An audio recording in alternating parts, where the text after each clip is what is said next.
मेला घूमने कहा करते थे। चुनाव के मेले में जगह जगह जाकर घूमते हैं। तो 17 वाला मेला बलिया में देखा, 22 वाला मेला बनारस में देखा, 24 वाला मेला देखने घोसी आए हैं। चाचा आ गए हैं, उनके प्रेरणा से ऐसा कर देंगे कि अगला मेला वो गुजरात जाकर देखेंगे, उत्तर प्रदेश में मेला देखने को मिलेगा। नौजवान साथियों, मैं अपने नेता के सामने एक भरोसा उठाने देना चाहता हूँ। कोई नई बात नहीं करनी, मुझे पता है कि जितने बड़े बड़े नेता मंच पर बैठे सब बोल चुका हूँ, मुझे कुछ बोलने को बचा नहीं होगा। मैं अपनी जिम्मेदारी और जो मैंने तय किया हूँ वो मैं आज उसका भरोसा दे सकता हूँ। मैं जानता हूँ कि जिस इलाके से हम लोग आते हैं बेरोजगारों की फौज खड़ी हो गई है और मेरा मानना है कि बेरोजगारी महामारी से भी ज्यादा खतरनाक होती है। मेरे नौजवान साथियों, मुझे एहसास है कि आपके माँ बाप के आंखों में आपके सपने हो, आपके लिए सपने होंगे और आप भी बड़ी उम्मीद से जाते हो। लेकिन ये सरकार वो है जो पेपर तो लिख बा, बाकी कोई ठीक बा।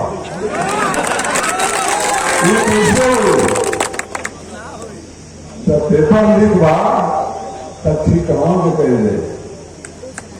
मैं अगले 5 सालों में अपने नेता चाचा के सामने वचन देता हूं कि अगर आपके आशीर्वाद से दिल्ली की सदर में पहुंचा तो 2 बातें होंगी।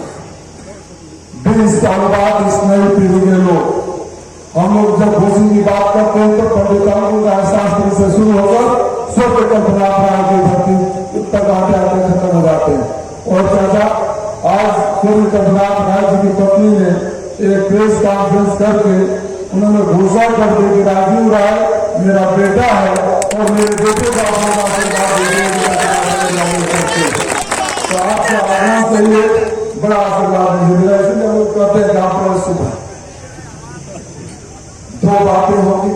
एक 20 सालों बाद घोषी की आवाज सदन में सुनाई देगी और इतनी जोर से सुनाई देगी कि सरकार पूरी हो झुकेगी और आपको सुनेगी।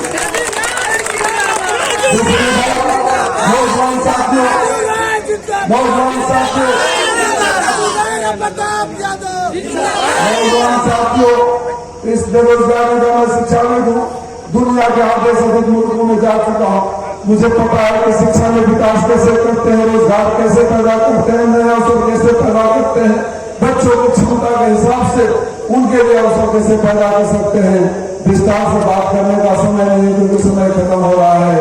लेकिन मैं ये वादा करता हूँ इन्हीं लोगों में से जिनको बेरोजगारों की फौज कहते हैं, पहले साल में मैं वो बाहर जो कोचिंग सेंटर है जो सिविल सर्विसेज के हैं, जहाँ से IAS IPS पढ़ते हैं, हमारे यहाँ मेधावी छात्रों की कमी नहीं, मैं लेकर आऊंगा और वहां से IAS IPS निकाल कर दिखाऊंगा।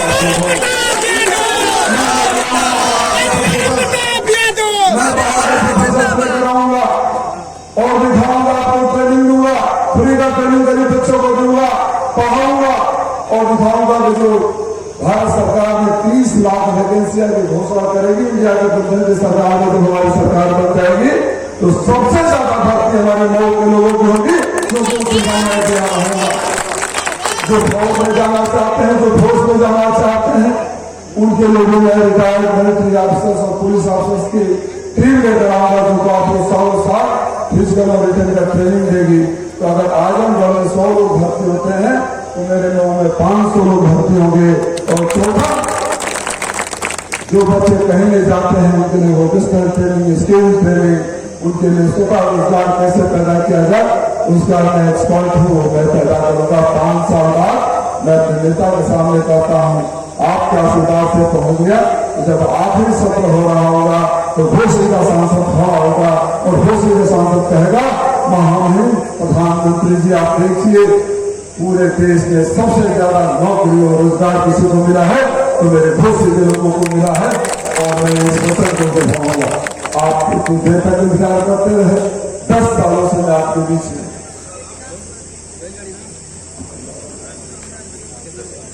एक 2 मिनट साथियों, मैं अपने नेता के सामने, चाचा जब 2014 का चुनाव में हार गया था तो उसमें एक अफवाह उड़ाई गई थी कि तो पैसे वाला है, बनिया बेंगलोर से आया है, लड़ेगा हारेगा चला जाएगा।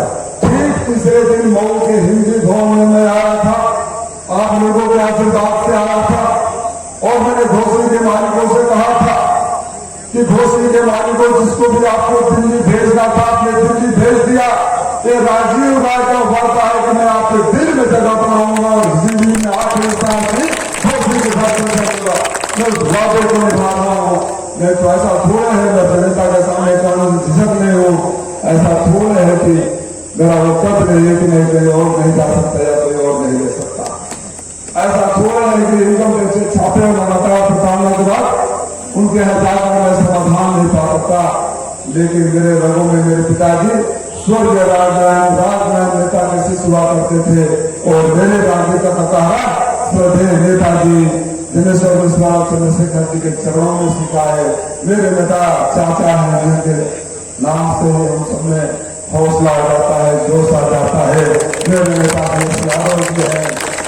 आपका ये भाई बेटा न तो कभी झुका न तो टूटा। मैं उस रिश्ते के हवाला देकर कहता हूँ कि 10 सालों में अगर उस रिश्ते को मैंने निभाया है तो लड़ाई सिर्फ इस बात की नहीं है कि यहाँ का एमपी कौन होगा। लड़ाई इस बात की है कि आप अपना मुकद्दर कर लिखोगे, आप अपनी आवाज कब सुनोगे, आपकी आवाज कब बोलेगी। उस रिश्ते का हवाला देकर मैं आपसे एक चीज मांग रहा हूँ कि 10 सालों में अगर मैंने आपको छोड़ा नहीं, 10 सालों में आपका साथ मैंने कभी छोड़ा नहीं, तो मेरे घोसले के मालिकों इस लड़ाई में मेरा हाथ मत छोड़ना। जिंदगी की आखिरी सांस तक मैं कभी आपका साथ नहीं छोड़ना। और फिर जो रहा हूँ बेटा नहीं भाई बेटा मैं सेवा करूंगा। आप सबको बहुत बहुत धन्यवाद। चाचा मैं क्षमा प्रार्थी हूँ, लेट हो गया, गुस्ताखी है, आपके बात बोलने की मेरी हैसियत नहीं है, लेकिन फिर आपके बड़े दिल के लिए आपको पुनः मैं धन्यवाद देता हूँ। आप सबको बहुत बहुत धन्यवाद।